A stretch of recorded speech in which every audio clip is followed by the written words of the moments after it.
مشہور برطانوی بحری جہاز ٹائٹینک جب حادثے کا شکار ہوا تو اس کے آس پاس تین ایسے بحری جہاز موجود تھے جو ٹائٹینک کے مسافروں کو بچا سکتے تھے۔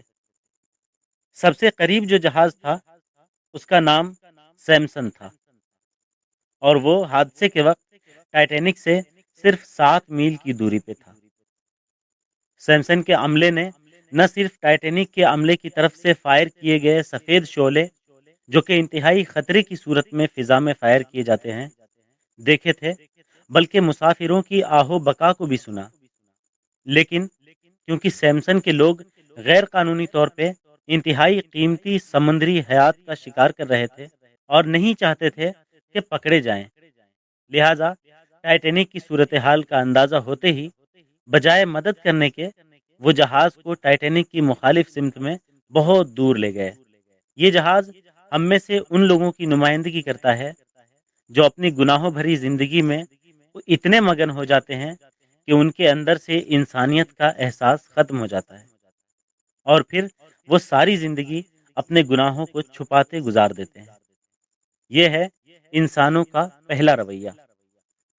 دوسرا جہاز جو اس کے قریب تھا اس کا نام کیلیفورنین تھا، جو حادثے کے وقت ٹائٹینک سے 14 میل دور تھا۔ اس جہاز کے کیپٹن نے بھی ٹائٹینک کی طرف سے مدد کی پکار کو سنا اور باہر نکل کے سفید شعلے اپنی آنکھوں سے دیکھے، لیکن کیونکہ وہ اس وقت برف کی چٹانوں میں کھڑا ہوا تھا اور اسے ان چٹانوں کے گرد چکر کاٹ کے ٹائٹینک تک پہنچنے میں خاصی مشکل صورتحال سے دوچار ہونا پڑتا، لہذا کیپٹن نے اس کی بجائے دوبارہ اپنے بستر میں جانا اور صبح روشنی ہونے کا انتظار کرنا مناسب سمجھا۔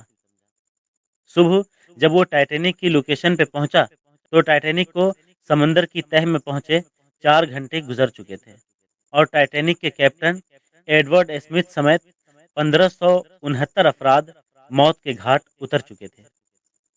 یہ جہاز ہم میں سے ان افراد کی نمائندگی کرتا ہے جو کسی کی مدد کرنے کو اپنی آسانی سے مشروط کر دیتے ہیں اور جب تک حالات حق میں نہ ہو کسی کی مدد کرنا اپنا فرض نہیں سمجھتے۔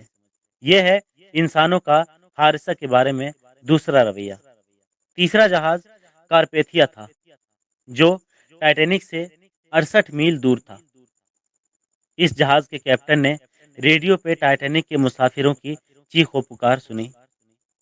صورتحال کا اندازہ ہوتے ہی باوجود اس کے کہ یہ ٹائٹینک کی مخالف سمت میں جنوب کی طرف جا رہا تھا، اس نے فوراً اپنے جہاز کا رخ موڑا اور برف کی چٹانوں اور خطرے ناک موسم کی پرواہ کیے بغیر مدد کے لیے روانہ ہو گیا۔ اگرچہ یہ دور ہونے کے باعث ٹائٹینک کے ڈوبنے کے 2 گھنٹے بعد لوکیشن پہ پہنچ سکا، لیکن یہی وہ جہاز تھا جس نے لائف بوٹس پہ امداد کے منتظر ٹائٹینک کے باقی ماندہ 710 مسافروں کو زندہ بچایا تھا اور انہیں بحفاظت نیو یارک پہنچا دیا تھا۔ اس جہاز کے کیپٹن آرتھر روسٹن کو برطانوی نیوی کی تاریخ کے چند بہادر ترین کیپٹنز میں شمار کیا جاتا ہے اور ان کے اس عمل پہ انہیں کئی سماجی اور حکومتی ایوارڈ سے بھی نوازا گیا ہے۔ ہماری زندگی میں ہمیشہ مشکلات رہتی ہیں، چیلنجز رہتے ہیں، لیکن وہ جو ان مشکلات اور چیلنجز کا سامنا کرتے ہوئے بھی انسانیت کی بھلائی کے لیے کچھ کر جائیں، انہیں ہی انسان اور انسانیت یاد رکھتی ہے۔ دعا کریں کہ اللہ کسی کی مدد کی توفیق دے، کیونکہ یہ انسانیت کی معراج اور اعلیٰ ترین درجہ ہے۔